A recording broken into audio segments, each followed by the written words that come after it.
तो चलिए प्रिय भक्तगण, आज हम आपको एक कथा का श्रवण करा रहे हैं जो सुनने मात्र से आपके जीवन में सुख संपत्ति और धन की वर्षा होगी। तो चलिए कथा को प्रारंभ करते हैं। अगर आप यह कहानी सुन रहे हैं तो पूरा सुनिए। इस कथा को आधा अधूरा छोड़कर जाने की गलती मत करिएगा, क्योंकि इस पवित्र कथा को पूरा सुनने से मनचाहा फल की प्राप्ति होगी। इसलिए इस कथा को पूरा सुने। गंगा जन्म की कथा भाग 1। ऋषि विश्वामित्र ने इस प्रकार कथा सुनाना आरंभ किया। पर्वतराज हिमालय की अत्यंत रूपवती, लावण्यमयी एवं सर्वगुण संपन्न 2 कन्याएं थी। सुमेरु पर्वत की पुत्री मैना इन कन्याओं की माता थी। हिमालय की बड़ी पुत्री का नाम गंगा तथा छोटी पुत्री का नाम उमा था। गंगा अत्यंत प्रभावशाली और असाधारण देवीय गुणों से संपन्न थी। वह किसी बंधन को स्वीकार न कर मानने के कारण मार्गों का अनुसरण करती थी। उसकी इस असाधारण प्रतिभा से प्रभावित होकर देवता लोग विश्व के कारण की दृष्टि से उसे हिमालय से मांग कर ले गए। पर्वतराज की दूसरी कन्या उमा बड़ी तपस्विनी थी। उसने कठोर एवं असाधारण तपस्या करके महादेव जी को वर के रूप में प्राप्त किया।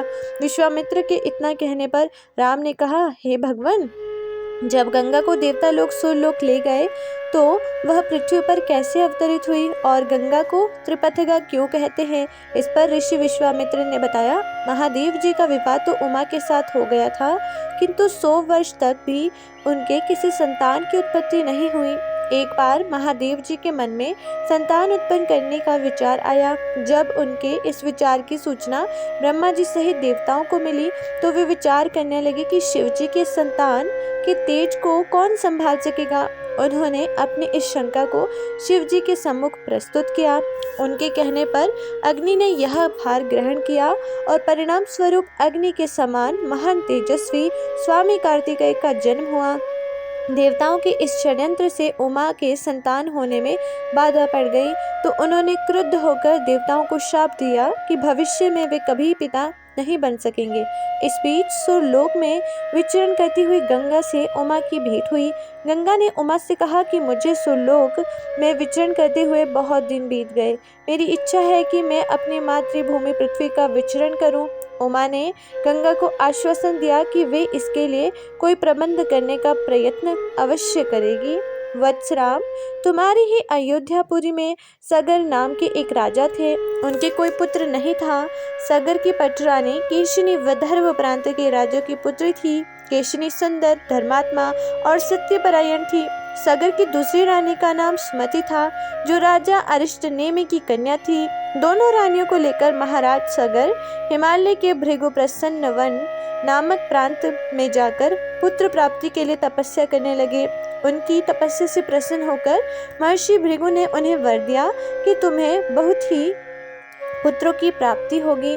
दोनों रानियों में से एक का केवल एक ही पुत्र होगा जो कि वंश को बढ़ाएगा और दूसरे के 60,000 पुत्र होंगे।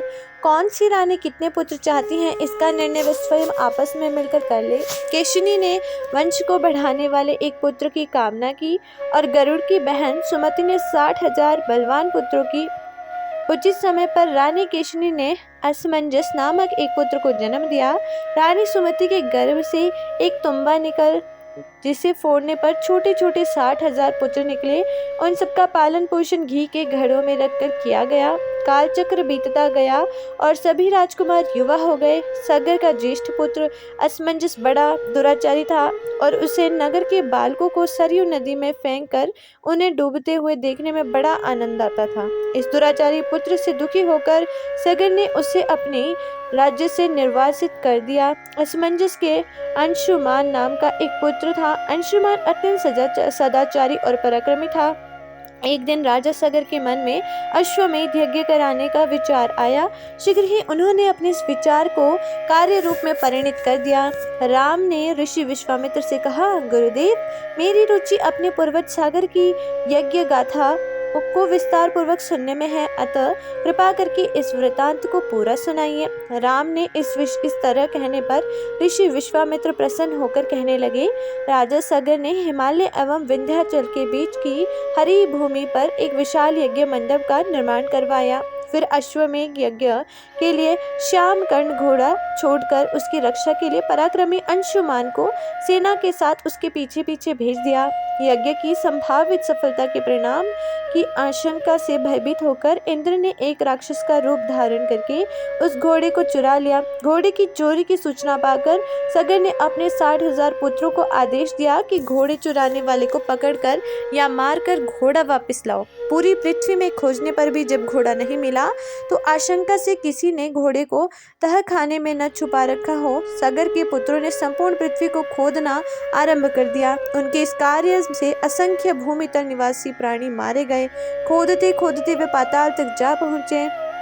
उनके इस नृशंस कृत्य के देवताओं ने ब्रह्मा जी से शिकायत की तो ब्रह्मा जी ने कहा कि ये राजकुमार क्रोध एवं मद में अंधे होकर ऐसा कर रहे हैं। पृथ्वी की रक्षा कर दायित्व कपिल पर है, इसलिए वे इस विषय में कुछ न कुछ अवश्य करेंगे। पूरी पृथ्वी को खोदने के बाद भी जब घोड़ा और उसको चुराने वाले चोर नहीं मिला तो निराश होकर राजकुमारों ने इसकी सूचना अपने पिता को दी। रुष्ट होकर सगर ने आदेश दिया कि घोड़े को पाताल में जाकर ढूंढो। पाताल में घोड़े को खोजते खोजते वे सनातन वसुदेव कपिल के आश्रम में पहुंच गए। उन्होंने देखा कपिल देव आंखें बंद किए बैठे हैं और उन्हीं के पास यज्ञ का वह घोड़ा बंधा हुआ है। उन्होंने कपिल मुनि को घोड़े का चोर समझकर उनके लिए अनेक दुर्वचन कहे और उन्हें मारने के लिए दौड़े। सगर ने के इन कुकृत्यों से कपिल मुनि की समाधि भंग हो गई। उन्होंने क्रुद्ध होकर सगर के उन सब पुत्रों को भस्म कर दिया। इससे आगे की कहानी नेक्स्ट भाग में। तब तक के लिए हर हर महादेव। चैनल को ज़रूर सब्सक्राइब करें, बेल आइकन ऑल पर ज़रूर प्रेस करें। तो चलिए मिलते हैं नेक्स्ट पार्ट में।